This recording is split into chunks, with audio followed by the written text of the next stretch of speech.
আমরা কেউ দেশে সত্যিকার অর্থে মুক্ত অর্থনীতির পরিবেশে কেউ কাজ করতে পারি নাই, পেরেছেন? কেউ পারে নাই। এবং সেই প্রেক্ষাপটে বাংলাদেশ অর্থনীতি আজকে যেখানে সে দাঁড়িয়েছে, আমরা গর্তের কিনারায় এসে দাঁড়িয়েছে, অনেকে মাঝে গর্তে পড়েই গেছে, এবং এইটাকে সেখান থেকে বের করে আনার জন্য ব্যবসায়ী সমিতির সহযোগিতা ছাড়া, সমর্থন ছাড়া এটা একেবারেই সম্ভব না। শহীদ প্রেসিডেন্ট জিয়াউর রহমান সাহেব, আপনারা জানেন, বাংলাদেশের প্রথম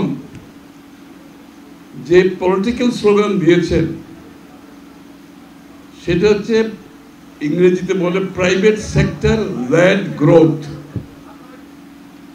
অর্থাৎ ব্যবসায়ীদের সমন্বয়ের মাধ্যমে বাংলাদেশের উন্নয়ন। এই স্লোগানটা জিয়াউর রহমান সাহেব দিয়েছিল, আপনাদের যারা মনে আছে কিনা জানি না।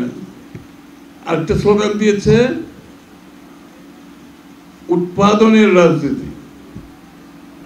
কোন রাজনীতিবিদ এই স্লোগান দেয় নাই। একটা হচ্ছে প্রাইভেট সেক্টর চালিত অর্থনীতি, অর্থাৎ ব্যবসায়ীদের চালিত অর্থনীতি হতে হবে, যেটা বাংলাদেশকে এগিয়ে নিয়ে যেতে পারবে। আরেকটা হচ্ছে উৎপাদনের রাজনীতি, উৎপাদন করবে কিন্তু ব্যবসায়ীরা করতে হবে, বিনিয়োগ করবে কি ব্যবসায়ীরা করতে হবে। এবং এই দুটা স্লোগানের মাধ্যমে উনি শ্রমিক, কৃষক, ব্যবসায়ী সকলকে কিন্তু উদ্বুদ্ধ করেছেন এবং বাংলাদেশের অর্থনীতিকে সাধারণ মানুষের অংশগ্রহণের জন্য একটা বিশাল দ্বার উন্মোচন করে দিয়েছিলেন। আমরা তো রাজনীতিক গণতন্ত্রের কথা বলছি সব সময়, খালি রাজনীতিক গণতন্ত্রের মাধ্যমে দেশ সামনের দিকে এগিয়ে যাবে না, অর্থনৈতিক গণতন্ত্রায়ন করতে হবে, অর্থনীতিতে গণতন্ত্র আনতে হবে। বাংলাদেশের প্রত্যেকটি মানুষ বাংলাদেশের অর্থনীতিতে অংশগ্রহণ করার সুযোগ সৃষ্টি করে দিতে হবে। আপনার অনেকগুলো সমস্যার কথা বলেছেন, এগুলো হচ্ছে সুযোগ সৃষ্টি না করে বাধার সৃষ্টি করার কারণে আজকে আমরা এখানে চলে আসছি। সরকারের কাজ হচ্ছে ব্যবসা বাণিজ্য, বিনিয়োগ, অর্থনীতিকে ফ্যাসিলিটেট করা, অর্থাৎ সহযোগিতার মাধ্যমে জনগণের কাছে নিয়ে যাওয়া। কিন্তু আমরা যেটা দেখেছি বিগত ১.৫ শতকে, সেটা জনগণ থেকে কেড়ে নিয়ে কিছু লুটেরাদের হাতে তুলে দিয়েছে অর্থনীতিকে। এই লুটেরারা ব্যাংক লুট করেছে, শেয়ার বাজার লুট করেছে, বিদেশে অর্থ পাচার করেছে, বাংলাদেশের যত মেগা প্রজেক্ট সেগুলো লুণ্ঠন করেছে। তার ফলে আজকে আমরা এখানে যেখানে দাঁড়িয়েছি, এটা তো সেই মুক্ত বাজার অর্থনীতি থেকে, যে অর্থনীতির গণতন্ত্রায়ন থেকে, অর্থনীতিতে সাধারণ মানুষের অংশগ্রহণ করার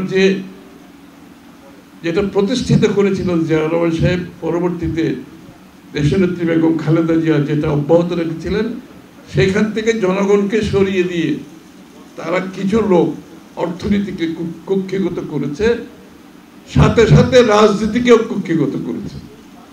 কারণ অর্থনৈতিক শক্তি যার কাছে, রাজনৈতিক শক্তিও তার কাছে। এই জন্য জিয়াউর রহমান সাহেব অর্থনীতিকে গণতন্ত্রায়নের কথা বলেছে। বাংলাদেশের প্রত্যেকটি মানুষ অর্থনীতিতে অংশগ্রহণের জন্য আপনি সেই সুযোগ সৃষ্টি করে দিতে হবে নীতিমালার মাধ্যমে। সেই সুযোগ সৃষ্টি করে দিতে হবে বাংলাদেশের মানুষের কাছে, অর্থায়নের প্রয়োজন হলে অর্থায়নের মাধ্যমে। সেই সুযোগ সৃষ্টি করতে হবে বাংলাদেশের যে ব্যুরোক্রেসি, সরকারি কর্মকর্তাদের দৌরাত্বে বাংলাদেশের ব্যবসায়ীরা যে কষ্টের সম্মুখীন হয়, সেখান থেকে বের করে নিয়ে আসা। আমি আপনাদেরকে একটা কথা বলতে এসেছি এখানে, আমরা এগুলোর ব্যাপারে বাংলাদেশ জাতীয়তাবাদী দল ইতিমধ্যে আমাদের অর্থনৈতিক সিদ্ধান্ত আমরা নিয়ে ফেলেছি।